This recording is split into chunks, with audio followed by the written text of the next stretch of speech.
नमस्कार मित्रों, मैं शेखर मिश्रा कानपुर से एक बार फिर आज आपके साथ में भारतवर्ष से आपका भारतवर्ष में बहुत बहुत स्वागत। आज हम बात करते हैं कि अपने मंदिरों को सरकारी चंगुल से मुक्त कराना वो हम सबकी जिम्मेदारी है। सारे सनातनी को मानने वाले, सारे हिंदू धर्म को मानने वालों की अपनी खुद की जिम्मेदारी है कि वो अपने मंदिरों को सरकारी तंत्र से मुक्त कराएं।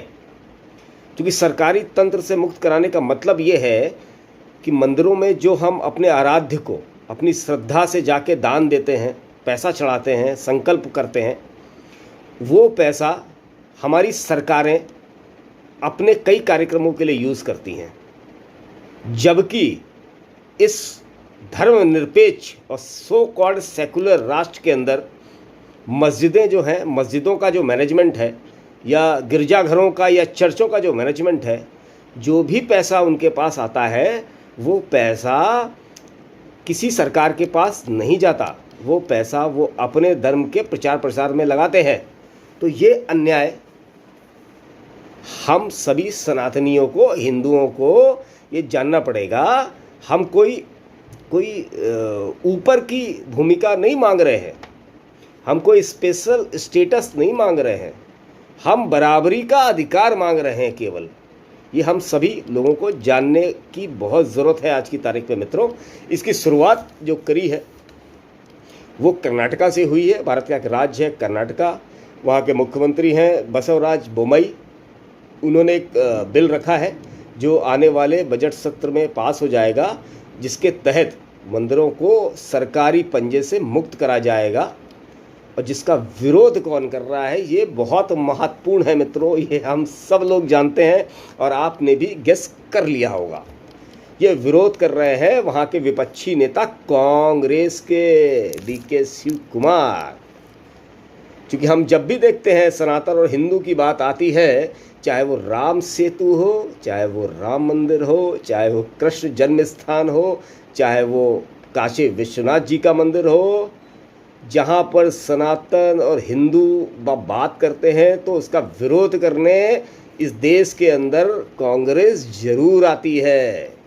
क्योंकि उसकी अध्यक्षा जो है उनका नाम है सोनिया मानियो, इटली की रहने वाली हैं, धर्म से क्रिश्चियन हैं। चलिए ये छोड़ते हैं, नकारात्मक बात नहीं करते हुए कुछ इससे आगे बढ़ते हैं। कर्नाटका के अंदर लगभग 34,543 मंदिर है मित्रों। कितने? 34,543। इन मंदिरों का से जो राजस्व आता है, जो पैसा हम दान में देते हैं अपने आराध्य के प्रति, उसका इस्तेमाल सरकार करती है। सरकार कैसे करती है? लोगों के कार्यों के लिए करती है। सड़क बनाएगी, ठीक है, हमें कोई दिक्कत नहीं, हमारे मंदिरों से पैसा ले, सड़क बनाए, तो मस्जिदों से भी ले, गिरजाघरों से भी ले, चर्चों से भी ले। भाई हमें क्या समस्या? हमें कोई समस्या नहीं है,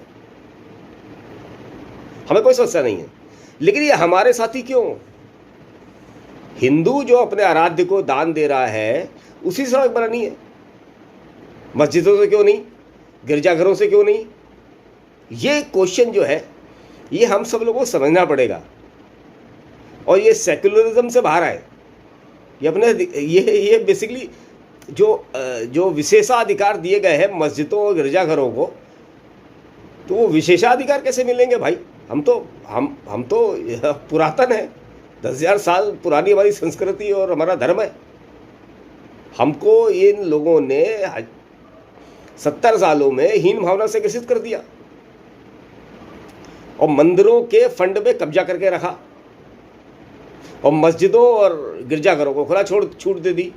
तो हम तो अपने अधिकार की बात कर रहे हैं। आपको एग्जाम्पल देते हैं तमिलनाडु का। भाई साहब, तमिलनाडु में जो हिंदू मंदिर हैं उनकी जो संपत्ति देखिए आप, 5 लाख एकड़ कृषि भूमि जो है तमिलनाडु में वो मंदिरों की है। लगभग 2.5 लाख स्क्वायर फीट जो बिल्डिंग्स है वो मंदिरों की है। लगभग 30 करोड़ स्क्वायर फीट जो अर्बन एरियाज हैं तमिलनाडु के, जो शहरी ज़मीनें हैं, उनमें इनकी प्रॉपर्टीज़ है। इतने बड़े संपत्ति होने के बाद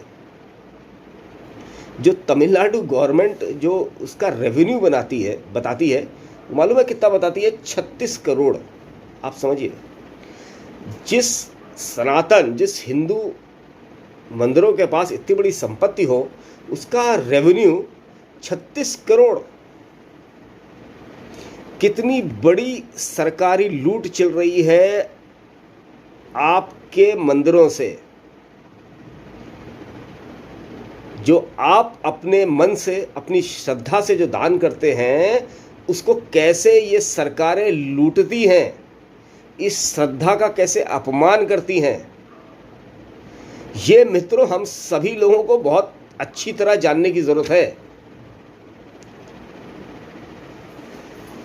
ये सब खेल चल रहा है मित्रों।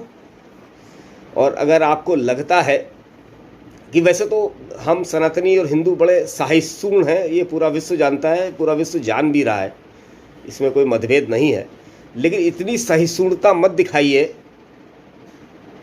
कि आप लगे कि आपको कोई ज्ञान ही नहीं है। थोड़े से तो अपना चैतन्य अवस्था में आइए।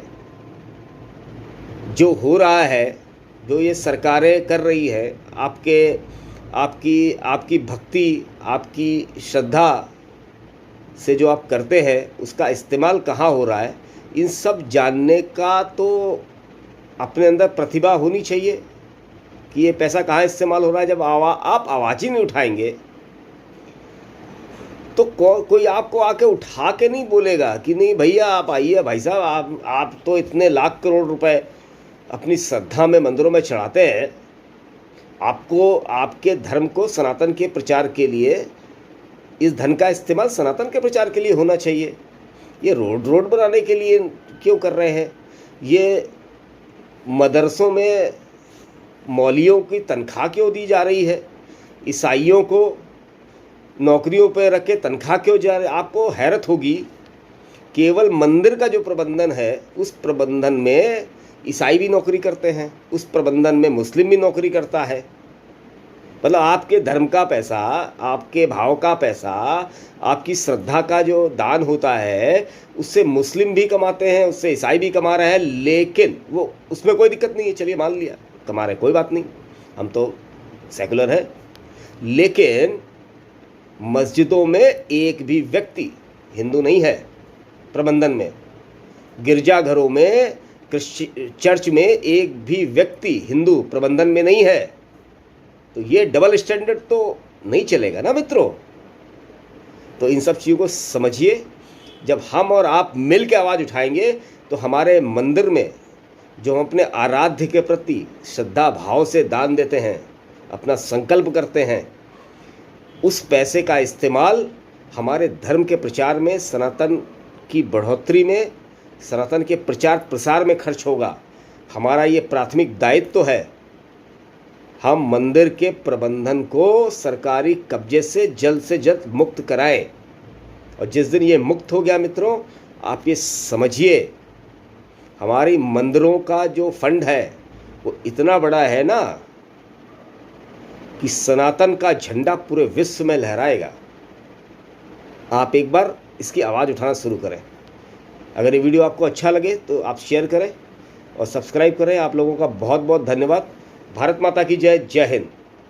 जय श्री राम।